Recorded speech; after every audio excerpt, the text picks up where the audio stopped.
Olá, bom dia para você que acompanha o SBT Notícias. Continuamos ao vivo nesta sexta-feira, 31 de maio. Eu sou Analice Nicolau e te faço companhia a partir de agora. Nossos repórteres irão nos mostrar ao vivo o que anda acontecendo na capital paulista e também tem previsão do tempo. Não saia daí. Eu começo essa edição com uma operação contra o roubo de carros no estado do Rio de Janeiro. Pelo menos 7 pessoas foram presas e um suspeito acabou morto numa troca de tiros com policiais. A quadrilha chegava a roubar 90 veículos por mês. Os agentes saíram para Belfor Roxo, na Baixada Fluminense, para cumprir 6 mandados de prisão e vários outros de busca e apreensão. 7 suspeitos foram presos, 5 por mandados de prisão que foram cumpridos, 2 em flagrante. Eles estavam com este fuzil, explosivos e rádios comunicadores, que foram apreendidos. Um 8º criminoso foi baleado. Ele morreu no local. A polícia diz que essa quadrilha especializada roubava em média 3 carros por dia, no município do Rio de Janeiro e também na Baixada Fluminense. Em média, dava um total de 90 carros levados por mês.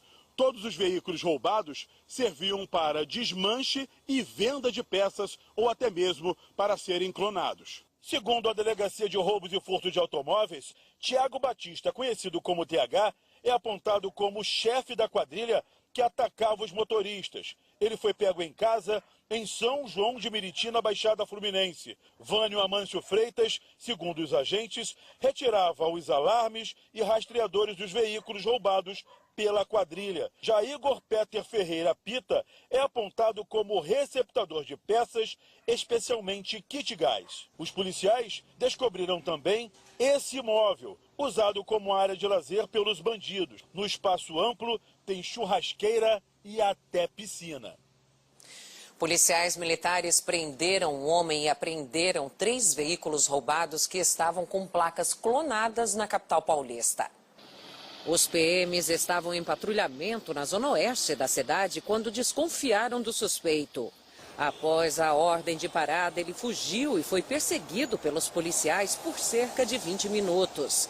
O criminoso abandonou o carro e fugiu a pé, mas foi capturado poucos metros depois. Com ele, os policiais encontraram 2 cartões de estacionamento. Checando os documentos, foi descoberto que tanto o carro utilizado na fuga quanto os parados no estacionamento eram roubados e estavam com placas clonadas. A polícia acredita que eles seriam comercializados na internet. O caso foi registrado no DEIC, o Departamento Estadual de Investigações Criminais. E olha só, uma quadrilha responsável por um roubo de mais de R$500 mil em um banco foi presa no Espírito Santo. O sítio de luxo localizado no Retiro do Congo, em Vila Velha, servia de esconderijo para membros de uma organização criminosa do Rio de Janeiro, especializada em assaltos a bancos. No local, a polícia prendeu Josimar Salles Nascimento.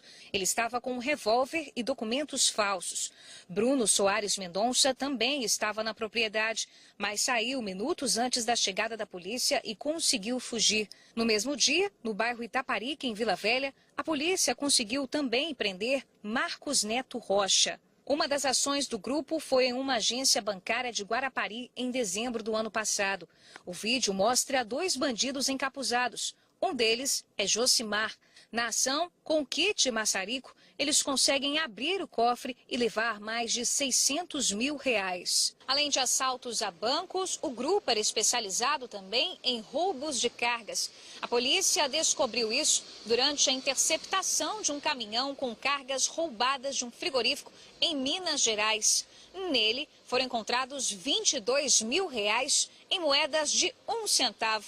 Dinheiro que, na verdade, pertencia à agência do banco assaltada em Guarapari. Trata-se de uma quadrilha altamente especializada. Eles têm mais de 40 anos de idade, todos eles, com exceção do Bruno.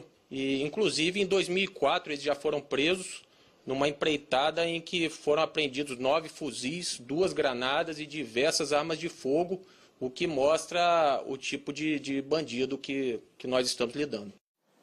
Foi preso em São Paulo um homem suspeito de participar da morte da estudante Rafaela Campos, de 19 anos. O crime aconteceu no último domingo após a jovem prestar vestibular em uma faculdade em Sorocaba, no interior paulista. O repórter Marcelo Bittencourt conversa com a gente ao vivo sobre esse caso. Marcelo, bom dia. Como é que a polícia chegou a esse suspeito, hein? Excelente dia para você também, Ana. Policiais militares em patrulhamento pela Vila Maria, zona norte da capital paulista, desconfiaram do Paulo César Manuel, 40 anos. Ele foi abordado e os policiais descobriram que ele era foragido da justiça. Ele deixou a cadeia na saidinha dos Dia das Mães e não retornou. Ele já tinha uma condenação por estupro e também roubo, cumpria a pena de 19 anos. Só que os policiais também, Ana, desconfiaram da característica física.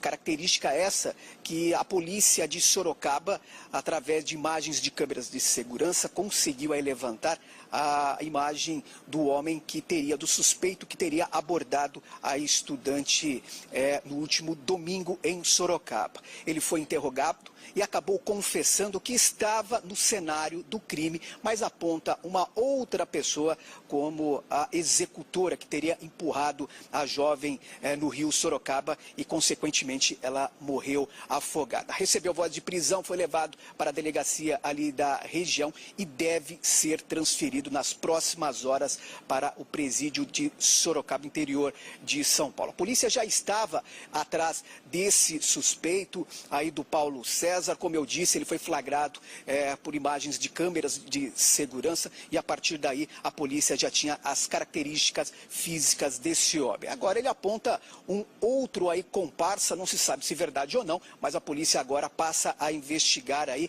se realmente uma segunda pessoa está envolvida no crime. Portanto, a polícia de São Paulo consegue prender aí suspeito de ter assassinado a estudante no último domingo em Sorocaba, Ana. Obrigada, Marcelo. E o Marcelo Bittencourt continua aí com a gente, trazendo mais informações a qualquer momento. E o motorista de um supermercado foi assassinado quando saía para trabalhar em São Paulo. Câmeras de segurança registraram o momento do crime. A imagem mostra a vítima abrindo o portão para sair com o caminhão da garagem. Nesse momento, um homem chega correndo e persegue o motorista, que tenta escapar.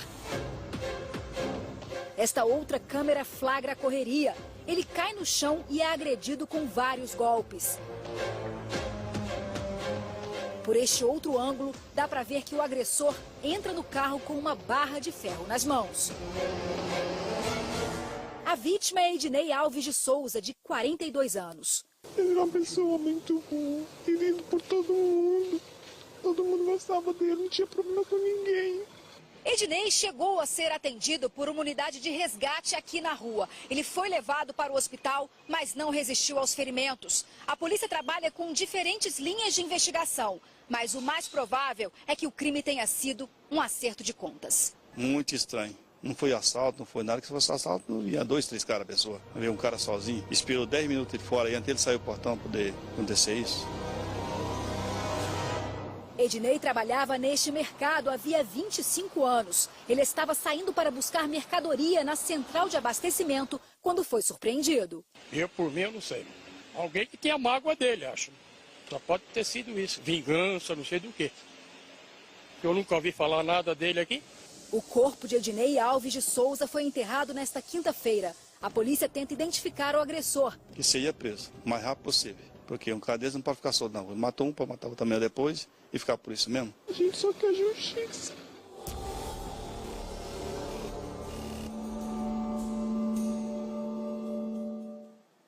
Milhares de manifestantes foram às ruas em 25 estados e no Distrito Federal para realizar atos em defesa da educação. Em 2 semanas é a segunda vez que estudantes protestam contra o bloqueio temporário das verbas destinadas a universidades e institutos federais anunciado pelo governo. No Rio de Janeiro, o ato levou uma multidão ao centro da cidade. O Ministério Público Federal do Rio de Janeiro deu 5 dias para o Ministério da Educação explicar se o bloqueio de verbas para universidades e instituições federais de ensino irá impactar a reconstrução do Museu Nacional.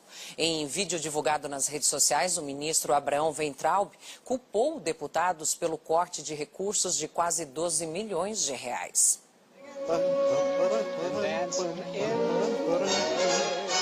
Está chovendo fake news. Weintraub fez uma paródia de Cantando na Chuva para dizer que são falsas as notícias de que o MEC teria cortado quase 12 dos 55 milhões de reais disponíveis para a reconstrução do Museu Nacional, que pegou fogo em setembro do ano passado. Segundo o ministro, a redução foi decidida pela bancada de parlamentares do Rio de Janeiro no Congresso. O deputado Marcelo Freixo, do PSOL, afirmou que o bloqueio foi realizado pelo Executivo e que as informações são públicas, do próprio governo. A reitoria da UFRJ disse que vê o contingenciamento com preocupação e que a Câmara se comprometeu com a verba integral. Associações de juízes criticaram o presidente do Supremo Tribunal Federal, Dias Toffoli, pela participação no pacto que será firmado com o governo Jair Bolsonaro e o Congresso Nacional. Nesta quinta, Bolsonaro disse que a justiça está do lado do governo. Jair Bolsonaro voltou a comemorar o pacto que deve ser firmado na semana do dia 10 de junho a favor das grandes reformas estruturantes no Brasil. O documento será assinado em conjunto pelos chefes dos poderes executivo, legislativo e judiciário. É muito bom nós temos aqui a justiça ao lado do que é certo, ao lado do que é razoável e ao lado do que é bom para o nosso Brasil. A iniciativa causou reações, especialmente de entidades que representam integrantes do judiciário, que veem um risco à independência entre os poderes. A Associação Nacional dos Magistrados da Justiça do Trabalho, ANAMATRA, manifestou em nota preocupação com eventuais compromissos em torno da reforma da Previdência, na qual vê inconstitucionalidades. A Associação dos Juízes Federais do Brasil, a AJUF, não vê com bons olhos a participação do Supremo num pacto pelas reformas. A existência de alguma dúvida ou de um exame da compatibilidade dessa proposta com a Constituição, é o Supremo que vai ter que dizer isso. Então o Supremo não pode se antecipar e participar de um acordo nesse sentido. O líder do governo na Câmara minimizou as críticas. Isso não quer dizer que todas as teses do governo serão aceitas pelo Parlamento, nem que todas as teses do governo serão aceitas pelo Supremo Tribunal Federal. É claro que os poderes vão continuar sendo independentes. O presidente do Supremo Tribunal Federal, Dias Toffoli, não quis comentar o assunto. Mas hoje ele falou sobre temas importantes que aguardam a decisão da Corte. Toffoli disse que o julgamento sobre a criminalização da homofobia será adiado do próximo dia 5 para o dia 13. E que o julgamento sobre a descriminalização do porte de maconha para uso pessoal também será adiado, mas não tem data para voltar à pauta. A prioridade do Supremo, neste momento, é concluir as análises da necessidade de licença do Congresso para a privatização de estatais. Agora vamos às notícias internacionais. O presidente dos Estados Unidos, Donald Trump, anunciou nesta quinta-feira que vai taxar produtos importados do México para tentar conter a crise migratória. O anúncio foi feito pelo Twitter. A partir do próximo dia 10, Trump diz que vai aplicar uma tarifa de 5% sobre todas as importações mexicanas. O objetivo é pressionar o governo do México para reprimir a onda de imigrantes centro-americanos que tentam atravessar a fronteira entre os dois países. O presidente norte-americano disse ainda que as taxas podem aumentar gradualmente até 25% nos próximos meses, até que o problema da imigração ilegal seja remediado. O anúncio foi feito no momento em que o governo americano vem pressionando pela aprovação do acordo Estados Unidos-México-Canadá, que atualizaria o acordo de livre comércio da América do Norte. Durante uma coletiva de imprensa, o negociador comercial do México, Jesus Seade, classificou a aplicação das tarifas crescentes como algo desastroso. Também nessa quinta, Donald Trump afirmou que agentes da patrulha de fronteira detiveram um recorde de mais de 1.000 imigrantes que cruzaram a fronteira ilegalmente. Um vídeo publicado no Twitter pelo presidente mostra o grupo passando pela cerca na cidade de El Paso, no Texas. A Alfândega e Proteção de Fronteiras dos Estados Unidos informou que a maioria dos imigrantes era da Guatemala, Honduras e El Salvador e que o grupo incluía famílias, adultos sozinhos e crianças desacompanhadas. Um acidente entre um ônibus e um caminhão deixou pelo menos 21 mortos no México. Os dois veículos bateram de frente e pegaram fogo em uma estrada de Veracruz. 30 pessoas ficaram feridas. A maioria das vítimas eram católicos que voltavam de uma visita à Basílica de Nossa Senhora de Guadalupe, na Cidade do México. As causas do acidente estão sendo investigadas. Um dos embaixadores da Unicef, o ator Orlando Bloom, visitou a cidade de Beira, uma das mais atingidas pela passagem do ciclone Idai, em Moçambique. Pouco mais de 2 meses após a tempestade, cerca de 1 milhão de crianças ainda precisam de ajuda humanitária. O vendaval deixou mais de 600 mortos e destruiu mais de 240 mil casas. O diretor executivo da Walt Disney, Bob Iger, ameaçou interromper as gravações de filmes na Geórgia caso uma nova lei que proíbe o aborto entre em vigor. O estado americano, onde foram gravadas produções como Pantera Negra e Vingadores Ultimato, aprovou a restrição das regras para o aborto no começo do mês. Atualmente, a indústria cinematográfica é responsável por mais de 90 mil empregos na Geórgia. E de volta às notícias aqui do Brasil, uma pessoa morreu e 5 ficaram feridas no incêndio numa empresa de materiais recicláveis em Aparecida de Goiânia, Goiás. Segundo a polícia, o fogo começou com uma explosão de gás numa empilhadeira. As chamas eram vistas de longe. Quando o fogo começou, algumas pessoas tentaram retirar um caminhão que estava no pátio da empresa. Mas um bebê de 8 meses morreu durante a forte chuva que atingiu o estado do Paraná nesta quinta-feira. 12 cidades foram atingidas pelo temporal e mais de 18 mil pessoas foram afetadas. Os ventos chegaram a quase 80 km por hora. Em Curitiba, árvores interromperam o trânsito e destruíram residências. Ainda na capital, uma mulher identificada como Josilene Tesonetti, de 46 anos, morreu após bater o carro numa torre de eletricidade. A cidade mais atingida pelo temporal foi Rio Branco do Sul. A chuva de granizo deixou casas e veículos danificados. A chuva aqui em Rio Branco do Sul começou por volta de 4 horas da madrugada e 8 horas depois ainda existem alguns quintais que estão dessa forma, com quase 1 metro de granizo acumulado. Já tinha visto alguma coisa assim, não? Com essa minha idade que eu estou aí até agora, não tinha visto assim nada, não. Por enquanto, primeira vez. O temporal derrubou o muro desta casa e a viga veio parar dentro do quarto. O granizo invadiu a tubulação e escorreu pelo banheiro. Encheu toda a minha casa. Toda a minha casa ficou cheia de pedra e esgoto, mas que veio de baixo. Em Ponta Grossa, um motorista registrou o momento em que um raio atingiu um transformador de energia. Apesar do susto, ninguém ficou ferido. Em Guarapuava, a força da água derrubou o muro dessa casa e arrastou o berço com um bebê de 8 meses. A criança chegou a ser socorrida, mas não resistiu. Ele gritou para a mulher dele pegar a criança e daí já estourou a parede lá, e veio enxurrada e daí arrastou a mãe para um lado e não teve tempo de pegar a criança.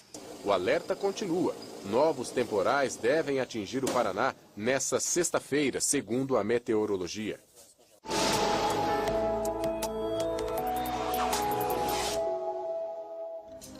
O satélite mostra instabilidade por todo o país. A chegada de uma nova frente fria nesta sexta-feira, último dia do mês de maio, será marcada por muita chuva entre o sul e o sudeste. O céu fica nublado e chove a qualquer momento, desde a faixa leste do Rio Grande do Sul até o litoral sul de São Paulo. E há risco para temporais com descargas elétricas, principalmente em Santa Catarina. Na região norte também tem previsão de pancadas de chuva desde o Amazonas até o Maranhão. Somente nas áreas mais claras do mapa é que o tempo segue firme. Em Porto Alegre, as temperaturas continuam baixas, a máxima não passa dos 16. Em Vitória, chove de forma isolada e faz 30 graus.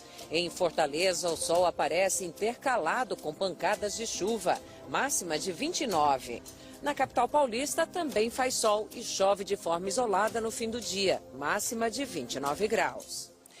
Um relatório da Polícia Federal afirma que o secretário de Segurança Pública do Amazonas negociou com chefes da facção criminosa que briga pelo controle do tráfico de drogas no estado. Essa é a mesma quadrilha que ordenou as 55 mortes de presos em 4 penitenciárias de Manaus. A negociação aconteceu em 2015, quando o coronel da Polícia Militar Luismar Bonates era secretário da Justiça, Direitos Humanos e Cidadania. Segundo a Polícia Federal, ele negociou com os chefes da facção criminosa a paz dentro dos presídios. Em 2017, 56 presos foram assassinados no Complexo Anísio Jobim. A Polícia Federal enviou um relatório ao Ministério Público do Estado, que não apresentou denúncia. Foi levantado pela imprensa séria, certo? E foram até o Ministério Público Federal, e o Ministério Público Federal declarou que eu não fui nem citado, não passei longe dessa operação. 2 anos depois do maior massacre do estado, outros 55 presos foram assassinados em 4 presídios de Manaus entre o último domingo e a segunda-feira. A maioria das mortes aconteceram por asfixia e perfurações no mesmo presídio, o Complexo Anísio Jobim. Juntos, os 2 massacres somam 111 assassinatos. Nesta quinta-feira, um princípio de tumulto foi registrado no Centro de Detenção Provisório Masculino. A Secretaria de Administração Penitenciária do Amazonas negou se tratar de uma nova rebelião. Policiais entrando com fuzil, metralhadora, enfim. Nós vimos uma equipe entrando lá armada e naquele momento eu entendi que havia alguma movimentação estranha. Mais 73 homens da Força Tática de Intervenção Penitenciária reforçaram a segurança nos presídios. As tropas deverão permanecer no estado durante 3 meses. O Instituto Médico Legal do Amazonas já liberou 52 corpos dos presos mortos no último massacre. 3 ainda precisam passar por exame de DNA. Nós entramos em contato com o Ministério Público, mas não tivemos resposta. Uma confusão entre detentos de um presídio do Recife terminou com 1 morto e outros 10 feridos.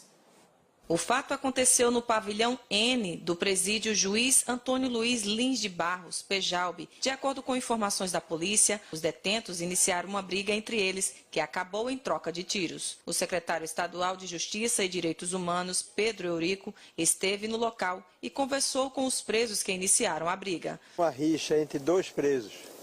E um dos presos, ele disse que tinha levado uma tapa de outro e resolveu se vingar. Pelo menos 10 detentos ficaram feridos. Na frente do presídio, familiares buscaram informações sobre os presos.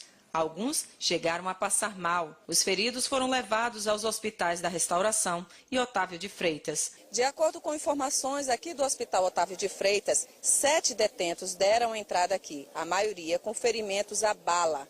Desses, 1 já chegou sem vida e 4 permanecem internados na ala vermelha, mas não correm perigo. 2 que tiveram ferimentos leves foram atendidos e liberados em seguida. O detento que já chegou sem vida ao hospital foi identificado por Alessio Raimundo Barbosa, conhecido por Léo. Durante toda a manhã, policiais com cães farejadores realizaram um pente fino nas celas, que resultou na apreensão de 4 armas de fogo, além de armas brancas e celulares. Ainda não se sabe como essas armas entraram no presídio. O Pejalbe, que tem capacidade para 901 presos, está com uma população de 2.861 detentos. Uma perseguição policial terminou com um jovem de 22 anos morto no Rio Grande do Sul. Ele fugia da polícia quando perdeu o controle do carro, capotou e acabou sendo arremessado para fora do veículo. Por pouco, um pedestre que estava na calçada não foi atingido. Uma adolescente de 17 anos estava no banco do passageiro, mas passa bem. Investigações apontam o envolvimento da dupla com o tráfico de drogas.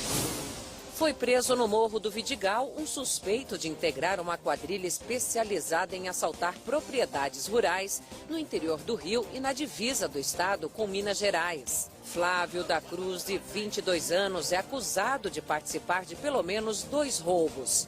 Ele tem passagem pelos crimes de tráfico de drogas, lesão corporal e desacato. Também no Rio, a polícia procura por ladrões que furtaram 4 bicicletas de um condomínio na zona oeste da cidade. Eles forçaram o portão da garagem para conseguir fugir com as bikes. E você vai ver a seguir, o presidente Jair Bolsonaro volta atrás e diz que deve manter cobrança de bagagens em viagens aéreas. No Rio, pedreiro é morto por bala perdida no segundo dia de confrontos entre policiais e traficantes na Cidade de Deus. Na Copa Sul-Americana, Corinthians vence e está classificado para as oitavas de final. Não saia daí, o SBT Notícias volta já.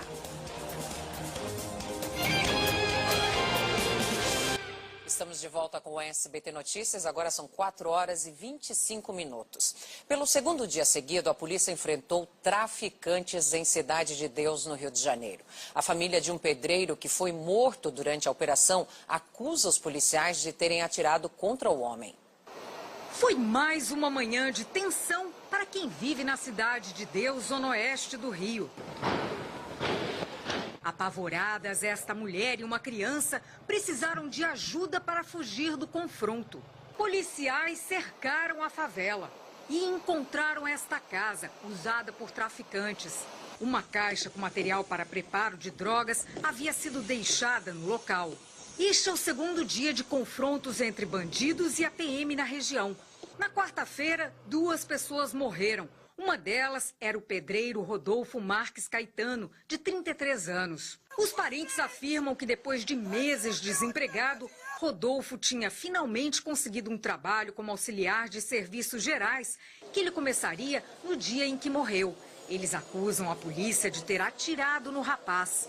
Fizeram essa covardia com meu filho, tadinho, todo alegre trabalhar. A Polícia Militar confirmou que fazia uma operação contra o tráfico de drogas na Cidade de Deus no momento em que Rodolfo foi baleado e que ele não tinha antecedentes criminais. A família conta que ele estava feliz com a chegada da primeira neta. Comprou fralda, que alegria que ele estava. O jornalismo do SBT entrou em contato com a Polícia Militar, mas não recebemos um posicionamento da corporação a respeito das acusações da família. Um suspeito morreu e outro ficou ferido numa tentativa de assalto na zona sul de São Paulo. Um policial à paisana que estava no local flagrou a ação e resolveu intervir. O repórter Marcelo Bittencourt traz pra gente os detalhes. Os bandidos aproveitaram que a vítima parou neste semáforo na região do Ipiranga, zona sul da capital paulista, para entrarem em ação. Os ladrões estavam em 2 motocicletas. Um garupa estava com uma arma. Só que no carro que vinha logo atrás estava um policial militar à paisana que percebeu a ação. O soldado deu voz de prisão para os criminosos que esboçaram uma reação. O agente atirou nos suspeitos. 2 deles foram baleados. Mesmo feridos, tentaram fugir a pé, cada um para um lado. Eles foram perseguidos e presos. Os suspeitos foram socorridos ao hospital Heliópolis. Um deles não resistiu aos ferimentos e morreu. O outro segue internado. Um terceiro criminoso conseguiu escapar. A polícia apreendeu com um dos suspeitos um simulacro, uma arma de brinquedo. A vítima não quis comentar o caso. A perícia esteve no local e o caso, a partir de agora, será investigado pelo Departamento de Homicídios e Proteção à Pessoa. De São Paulo, Marcelo Bittencourt para o SBT Notícias. E olha só esse caso, 7 policiais militares foram presos acusados de grilagem de terra em Ceilândia, no Distrito Federal. Um deles é tio da primeira-dama Michele Bolsonaro. Segundo a investigação, os policiais davam suporte a uma organização que comercializava de maneira irregular os terrenos da região. Os 7 policiais militares presos durante a Operação Horus são suspeitos de integrar uma quadrilha de grilagem de terra no condomínio Sol Nascente, em Ceilândia. A investigação aponta que os PMs davam proteção e suporte à organização criminosa e comercializava parte dos terrenos. O grupo já é investigado desde 2011 por ameaças e homicídios. Um dos presos, João Batista Firmo Ferreira, é tio materno da primeira-dama, Michele Bolsonaro. Além das prisões, a Polícia Civil cumpriu ainda 15 mandados de busca e apreensão. Um deles na casa do primeiro sargento José Cláudio Bonina, conhecido como o Véio da 12. Em um vídeo, ele nega qualquer envolvimento com o esquema de grilagem. Eu sei que isso aí é politicagem, como todos sabem. Eu não mexo com grilagem, nem com corrupção. A única coisa que eu mexo ali no sol nascente são essas frutas e cestas que eu faço entrega para a minha comunidade. Nas últimas eleições, o sargento Bonina foi candidato a deputado distrital pelo Partido da Mobilização Nacional. Ele está lotado no 8º Batalhão e é conhecido por sempre trabalhar com uma arma calibre 12. O comando da Polícia Militar instaurou procedimentos internos para apurar o caso. Depois de mais de 2 anos de baixo crescimento, a economia do Brasil andou para trás no primeiro trimestre de 2019. O produto interno bruto encolheu 0,2%. Está sobrando café no mundo, o que fez o preço da saca desabar. Além disso, o câmbio não ajuda os produtores. Os custos subiram bastante, principalmente pela alta do dólar, que a maior parte dos insumos que nós usamos na lavoura são importados, tanto defensivos quanto fertilizantes, e o dólar alto impacta diretamente nos nossos custos. Resultado, a fazenda que fica em Serra Negra, no interior de São Paulo, não está conseguindo nem cobrir os custos de produção. O início de 2019 foi negativo para o setor agropecuário como um todo. A indústria teve um desempenho ainda pior. Brumadinho, assim como a paralisação de outras barragens também, né, ela impactou diretamente a indústria da extrativa mineral, né, que nesse trimestre teve uma queda de 6,3%, né, foi uma queda maior do que há alguns anos, né, desde 2008, e isso impactou negativamente a indústria total. Foi o setor de comércio e serviços que, com um avanço tímido, segurou o resultado. As vendas começaram de uma forma bem complicada em janeiro, né? Janeiro, fevereiro foi um pouquinho baixo, mas ao decorrer do tempo foi melhorando, bem mais. De janeiro a março, o produto interno bruto, que é a soma das riquezas do país, caiu 0,2% na comparação com o trimestre anterior. Isso não acontecia desde 2016. O resultado foi ruim, mas já era esperado. Tanto que a Bolsa de Valores fechou o dia em alta. Neste momento, os economistas já olham para o futuro. Tentam entender quando é que a economia brasileira finalmente vai decolar. Parece haver um consenso de que ainda não será em 2019. O Ministério da Economia mantém a previsão de crescimento do PIB em 1,6%.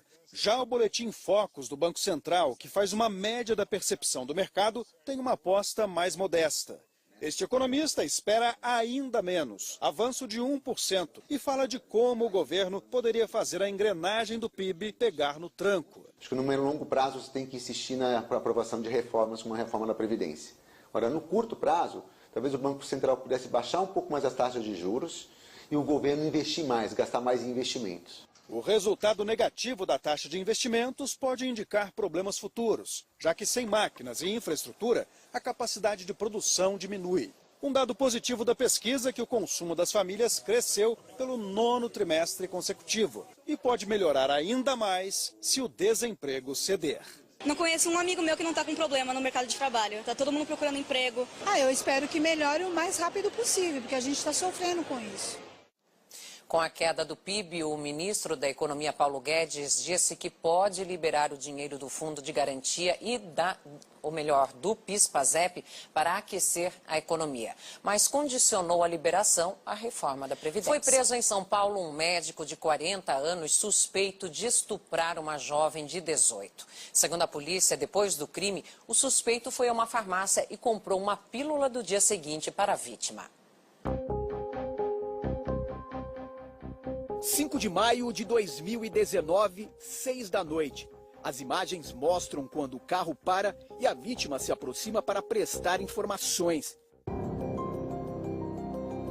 De acordo com a polícia, dentro do veículo estava o médico peruano Fred Chawaila Palomiro, preso nesta quinta-feira em Guarulhos. Perguntou se ela conhecia algum local de caixa eletrônico 24 horas. Ela conhecia e indicou para ele.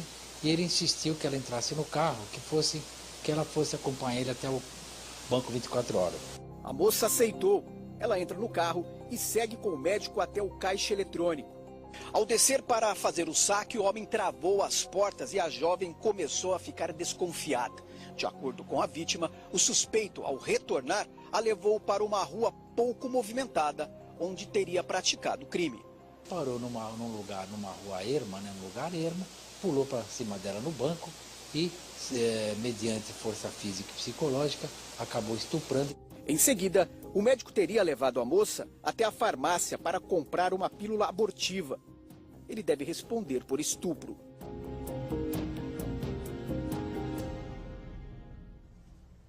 E olha só, a dona de uma loja de móveis foi agredida com uma televisão em uma tentativa de furto no interior de São Paulo.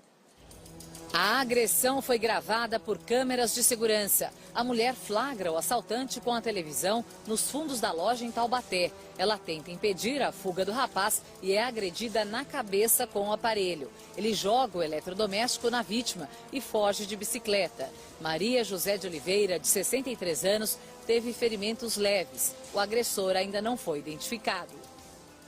No Rio, câmeras de segurança flagraram um assalto a motoristas. Veja que os assaltantes abordam o veículo. Dezenas de pessoas que tinham dormido em uma fila de emprego se assustam e saem correndo. Segundo a polícia, nenhum dos candidatos foi assaltado. Ninguém foi preso. E vamos falar de futebol sem sustos. O Palmeiras bateu o Sampaio Corrêa e avançou na Copa do Brasil. Em casa, Mike marcou o primeiro para o Verdão. Após cruzamento de Mike, Zé Rafael apareceu sozinho para cabecear para o fundo das redes. 2-0 e Palmeiras nas quartas de final da competição.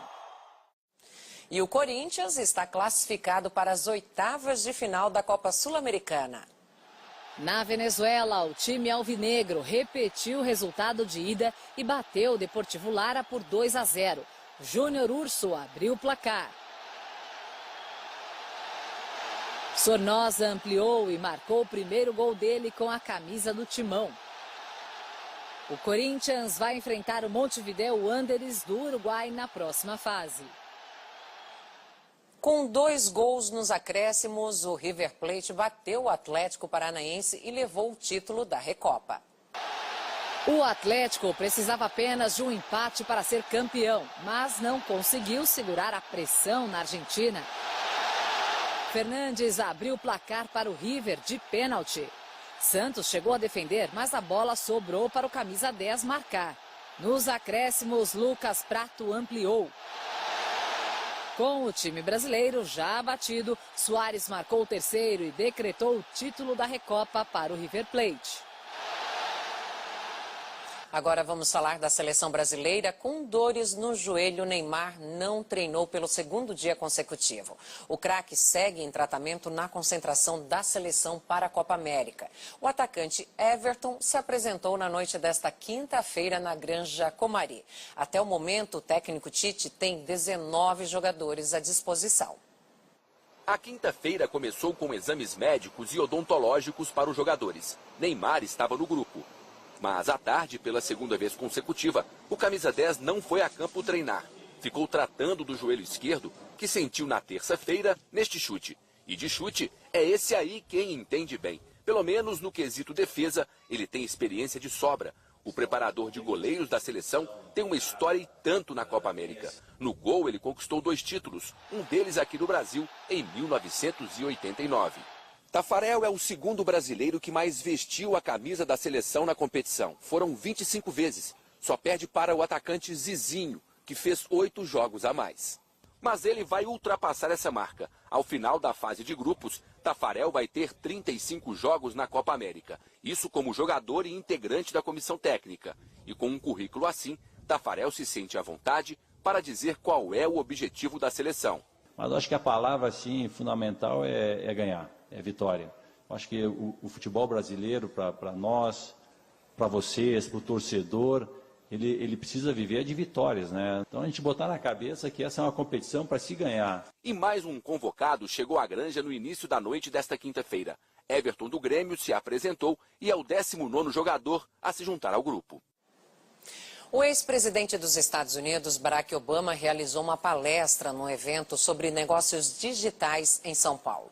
Ele falou sobre a necessidade de investimentos em educação. Depois da palestra, Obama se encontrou com Pelé. É a segunda vez que o ex-presidente vem ao Brasil após deixar a Casa Branca. Depois de ter anunciado que deve sancionar a medida que prevê a gratuidade de bagagens em viagens aéreas, o presidente Jair Bolsonaro voltou atrás e sinalizou que pode manter a cobrança. A afirmação foi feita durante transmissão ao vivo em uma rede social. O presidente admitiu que pode vetar o dispositivo que obriga companhias aéreas a despachar bagagens gratuitamente. No momento, eu digo para você, estou convencido, posso mudar, a vetar o dispositivo. Você vetando ou sancionando, você vai ter crítica, não interessa, você vai levar tiro de qualquer maneira.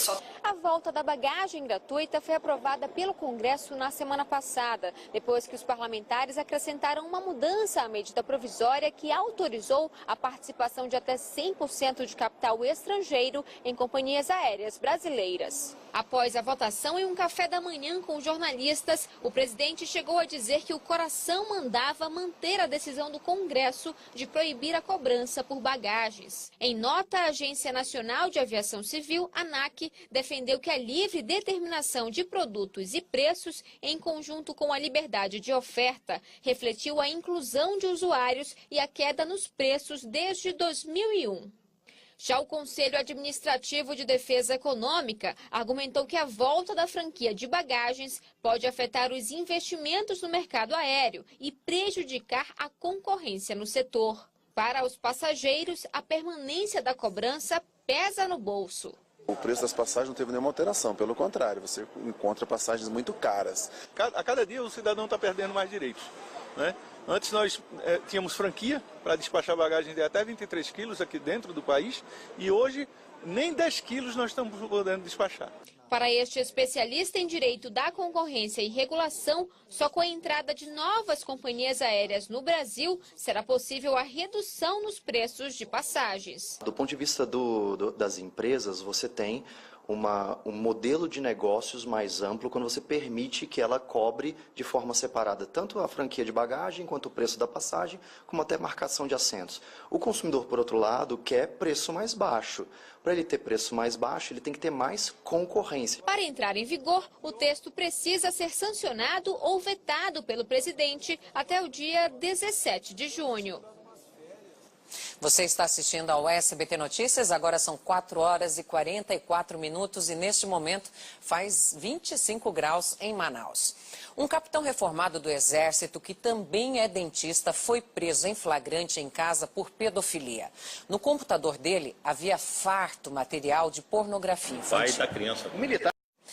Um homem foi preso na zona norte de São Paulo acusado de aliciar e estuprar uma menina de 9 anos. Segundo a polícia, ele enviava mensagens de conteúdo sexual para a criança, que é prima da namorada dele.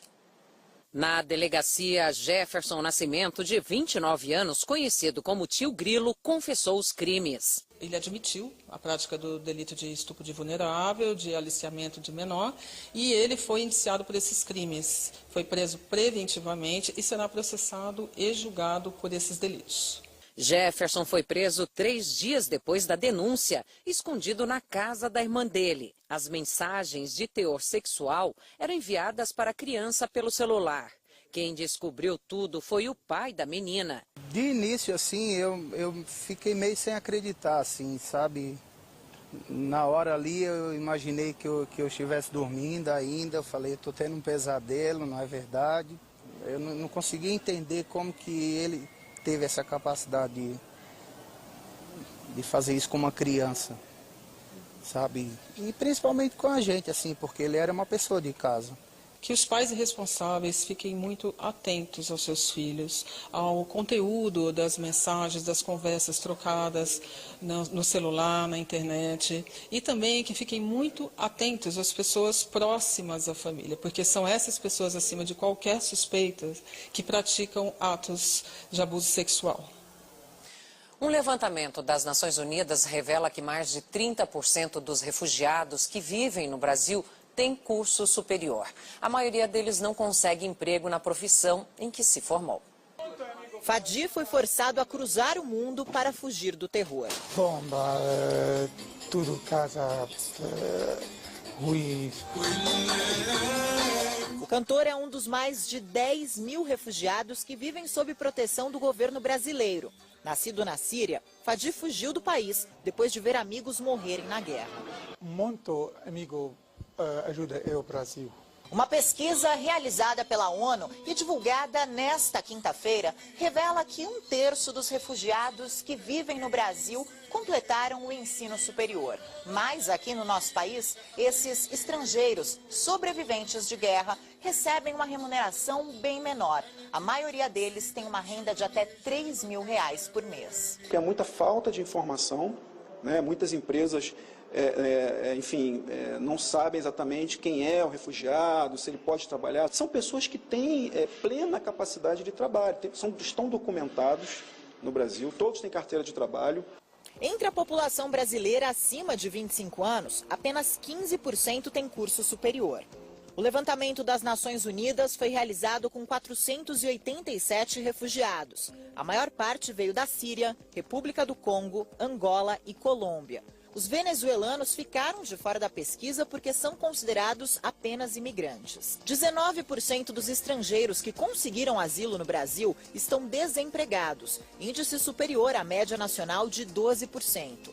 Entre os que têm emprego, 68% deixaram de atuar na área de formação. Foi o que aconteceu com a Guilda. Ela abandonou a faculdade ao fugir da guerra no Líbano no fim da década de 90. No Brasil, teve de se reinventar. Trocou o sonho de ser jornalista para abrir um restaurante árabe. Eu achei a praia para mim. Aqui um povo que gosta, dança. O lugar hoje é conhecido em São Paulo por acolher refugiados que acabaram de chegar e sonham com uma nova vida de prosperidade. A polícia da Hungria divulgou imagens do acidente entre 2 barcos que provocou o naufrágio da embarcação menor no rio Danúbio. 7 pessoas morreram e 21 estão desaparecidas. As vítimas são turistas sul-coreanos. O choque aconteceu quando os 2 barcos passavam entre as 2 colunas de uma ponte. A embarcação menor virou e afundou na hora. O capitão do navio foi preso em Budapeste. A polícia abriu inquérito para investigar as circunstâncias da tragédia. E olha só, o menor bebê do mundo recebeu alta depois de passar 5 meses num hospital na Califórnia, nos Estados Unidos. A recuperação de Seibi foi um desafio para toda a equipe do hospital que cuidou dela.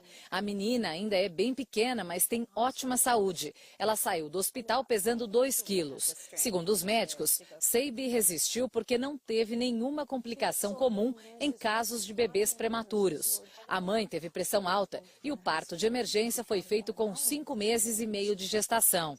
Seibi pesava só 245 gramas e media 23 centímetros. Ela é considerada o menor bebê do mundo que conseguiu sobreviver. Que bonitinha. Agora vamos saber como está o trânsito e o tempo hoje aqui em São Paulo. E quem traz para a gente as informações é a repórter Fernanda Trigueiro. Fernanda, bom dia. O que podemos esperar para esta sexta-feira, hein?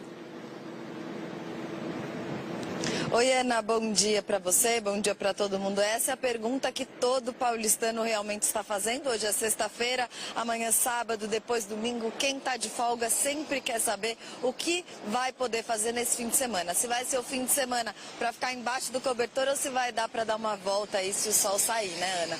Ontem a gente foi surpreendido aqui em São Paulo por uma forte chuva. A chuva realmente não estava prevista, mas uma linha de instabilidade entrou no estado e levou temporais em algumas áreas aqui da cidade. A chuva chegou a ser bem forte, rápida, mas também em grande volume. Não foi capaz de derrubar as temperaturas. Agora, para vocês terem uma ideia, aqui na zona oeste da capital, os termômetros marcam neste momento, às 4h52 da manhã, 22 graus. A temperatura está amena por aqui e deve ser assim para o resto do dia. Hoje a mínima é de 21 graus e a máxima vai chegar aos 29.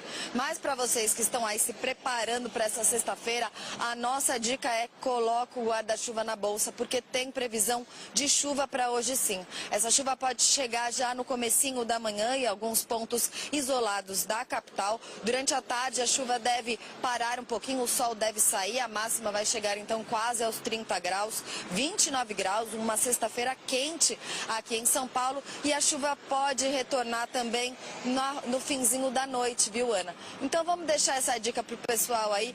Quem puder, já pega o guarda-chuva. É sempre bom a gente estar em alerta aqui na cidade. E hoje é dia também daquele efeito cebola. Agora a gente sai um pouquinho mais agasalhada, mas vai tirando todos os casacos ao longo do dia. Para quem tiver de folga, vai também poder aproveitar o fim de semana, viu? No sábado tem previsão de chuva à tarde e à noite, mínima de 16 graus e máxima de 26. Já no domingo, domingo chuvoso aqui na capital, máxima de 24 graus. Vamos só mostrar a movimentação aqui pro pessoal. Marginal Tietê, sentido Ayrton Senna, tudo tranquilo por aqui, Ana. Boa sexta para você e para todo mundo. Obrigada, Fernanda, para você também. Uma adolescente de 13 anos morreu atropelada nessa quinta-feira na zona leste de São Paulo. A imagem é forte. As imagens mostram 5 meninas andando na calçada. De repente, 2 delas tentam atravessar a rua. Uma decide voltar, mas a outra segue em frente e acaba atropelada por um carro. Na calçada, as outras crianças se desesperam. A menina foi socorrida, mas morreu no hospital. Esse acidente aconteceu no bairro Cangaíba. Para a polícia, o motorista do carro disse que foi surpreendido e não conseguiu frear a tempo. Uma menina de 6 anos morreu e os 3 irmãos dela, de 8, 4 e 1 ano, ficaram feridos depois de serem espancados pela tia e pelo namorado dela. O casal foi preso. A polícia prendeu o homem suspeito de matar a ex-companheira com golpes de faca na Grande Porto Alegre. Marcos Fiore, de 38 anos, estava foragido desde a última quarta-feira.